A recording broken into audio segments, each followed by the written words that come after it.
Hey guys, what's up? Coffee Cup here. Today I'm going to be showing you how I took an old non-working N64 and made it into my own version of the N64 Classic. I've gotten tired of waiting on Nintendo to make one. I don't know if they ever will make one, and I wanted something where I could play my N64 games in better resolution than playing on the N64 console. If you know anything about the N64, you know that plugging it up to an HD TV makes it look pretty bad. So I wanted a way that I could emulate my games. I know that's a hot topic between a lot of people, between emulation and playing the original title, but I wanted it to look as close to the original console as possible. And yes, this is it. This is the console. Everything looks completely stock. That's the way I wanted it. I'm going to show you today how I did that. I used an Intel NUC, and I knew from the start that I wanted to use Windows OS so I could use Project 64. I do believe that it is the best emulator for the N64 out there.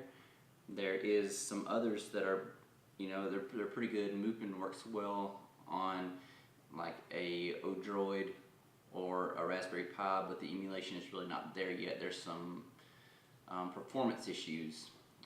Some of the games do not emulate well, especially on the Raspberry Pi. And I wanted the controller ports to look stock and be able to use 4 controllers, and you can do that with Project 64. You can do it on the other emulators as well, but it takes a lot more work to make it work, and I wanted to use original Nintendo 64 controllers with the joysticks, because I wanted to have as close to the original experience as possible. This is not a mini version. This is the original console. This was a old non-working Nintendo 64, and I do encourage you, if you do this, please use a non-working Nintendo 64. You can get those on eBay for 20 bucks or less. Don't take a good working Nintendo 64 and hack it up like I've done with this broken one here. The reason that you can't really miniaturize this is because you need room to fit everything in it. And the Nintendo 64 is already so small compared to the mini consoles. It's not a big difference, especially to the Super Nintendo Mini. As you can see here, the footprint is just it's not that large to begin with. I know it could be smaller. You could do that. Odroid does make a small case that you can use, but like I said, I wanted it to look as close to the original console as possible. So let's get to it. Alright, so let's get started. So what I did is I took a Dremel and I cut out a plastic piece here, the plastic pieces around here, and there was a plastic piece over here, and I cut it out. You need to make sure to leave this standoff, and these 2 standoffs here. Don't make the same mistake I did and cut this out. I thought this was a standoff, but it's actually the holder for the screw on the bottom side, and you will need that. So I had to take some epoxy and epoxy it back in. As far as what else goes for the bottom, these are wireless antennas, and I just kind of hot glued the wire down in places that it needed to be hot glued down, if you can see that. And then coiled up the rest and left my leads for the motherboard just ready to go to hook up. Then I took a 12 volt LED. You will have to use a 12 volt LED. Took the little LED reflector, I guess you'll call it, hot glued it in, and then ran my leads around. These leads are actually cut off from a motherboard, well, from an old computer case, and it's the leads that connect into the motherboard for the power LED. I had that laying around, and then I actually had to use some others. So if you don't have that laying around, I don't really know what you can do. I don't know if you can buy these. I tried searching for some, I couldn't find any, but maybe you'll have better luck. And what else I did is these 2 holes are actually a good distance for my motherboard, but I needed to raise it up because of the fan on the bottom, and then I needed 2 more standoffs here. So what I actually took was a plastic coat hanger, a black one, and cut it down with my Dremel, and then epoxied these onto the plastic. If you can see that, just some epoxy on each standoff, and then I let it set for over a day so it would get good and hard, and then I took and held it down and drilled the size of the screw that I would need to set the motherboard down and attach it to the board, and that seemed to work out pretty good. Okay, so moving on from there, this is a Intel NUC, by the way. It's the i5 version. It's an older version. I picked it up off eBay for like 80 bucks. Already had the RAM laying around, a Wi-Fi card. I have an old laptop, and then on this particular board, it's an MSATA drive. It is not a what is it? M.2. So you can pick one of those up if you want to do this project. The next thing I did was I took, I don't know if you can see that. Just let it focus. I took the old multi-AV out port, and then I took an HDMI coupler, peeled off the plastic part of it. After I cleaned this whole thing out, you do have to do a little bit of work. You have to cut the back side off, shove it up in there, some black epoxy around it, and then after it finishes drying, I took my Dremel and smoothed out the front so it looks pretty, you know, pretty OEM from that standpoint. And then you're going to need a HDMI ribbon cable. These are not cheap. These are, I think this thing was like $20. I'm going to try to leave links in the description below to all the parts that I use, so if you want to do this project, you can do it. Okay, so from then on, the next thing that I did was I desoldered the power plug from the motherboard, and I chose 2 leads to use. You only need 2. There's 6 because the Nintendo 64 has different voltage requirements for different parts on the motherboard.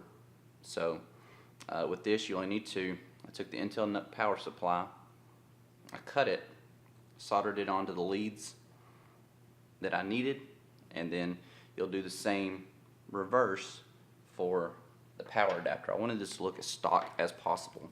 So if you can see this is my power adapter.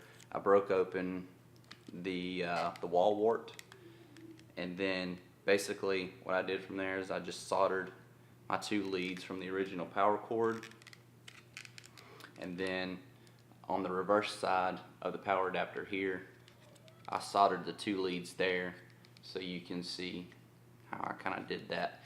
And make sure you take some hot glue, and if you can see that, let it focus again. Take some hot glue and fill it in afterwards, so you don't have it wiggling around in there and potentially cause a short.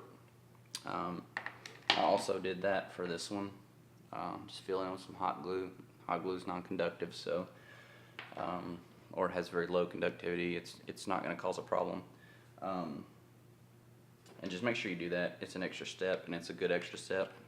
So what I did as far as the control deck is concerned, I wanted the buttons to look stock. So see, the reset button works here. I couldn't find a way to do the power switch where it would stay in the on position. So it's just a slide to hit a switch back here. You're gonna have to do quite a bit of cutting out to make this happen. So I'll leave links to these below, these little switches here I use, but they're just small little micro switches, and they have a nut around them, and then I cut out and screwed the nut down after I made a little hole for it to fit into. And then the power button also has, if you can see that, kind of where I had to cut it. I had to cut that in half so it would have enough room to kind of push on the switch, if you can see that happening. The reset button was a little bit easier. You have to be very careful though when you're cutting out the reset button, because you don't want to break off the parts that you'll need. I suggest using an X-Acto or something like that to make the hole for that to fit into, and then just use the nut to tighten it down. Throw a lot of hot glue around it so it never moves. Same here. Only other thing I did was I knew that I would need access to the computer with a USB port for keyboard, mouse, and stuff like that when things go wrong. So I just took an old USB extension, I cut it off, I stripped the wires down, and then epoxied it to the front. You are going to have to cut a lot of this plastic out. Make sure you don't go too far, because the cover has to snap on, and you don't want the cover to not have the area to snap into place like it needs to. These you also can get on Amazon. I'll leave a link to those as well. They're just little male USB ends that plug in to the USB female ports. So I'll leave those in the link in the description below. Also, for the top, you're going to have to cut these little plastic pieces down. Basically, I just cut them down to where the screw hole was, so to give room for my motherboard to fit inside the case when I put the top back on. That's about it as far as the plastic parts are concerned, so I'm going to put it all together and let you see how it goes together. So yeah. And I do want to talk about one more thing before I begin that, and that's the controller ports. I wanted it to look as stock as possible, so you're maybe asking, well, why didn't you use USB on the front? Well, I don't know if you played with the USB controllers, but they're really not that great compared to the OEM USB controllers.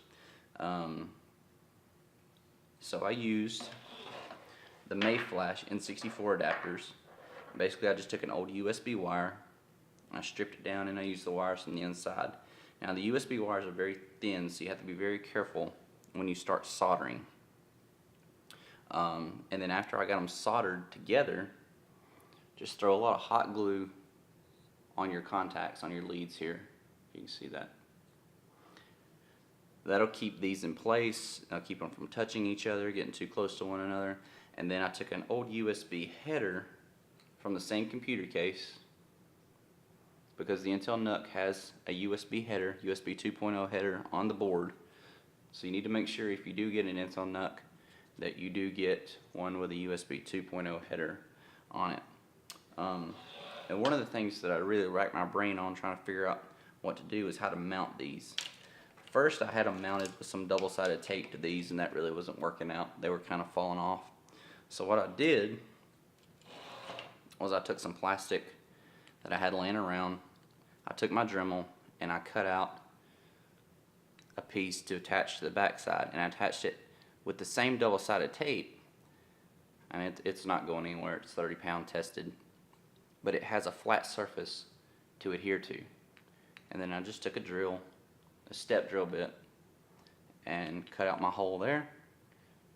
And then now I have a way that when I set this into the case, I have a way to screw this down so it doesn't go anywhere. So I'm going to go ahead and start putting this thing together. I'll time-lapse this because it's pretty self-explanatory and pretty simple and straightforward. So we'll go ahead and do that.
Okay, and there you have it. That's how I built my Nintendo 64 Classic.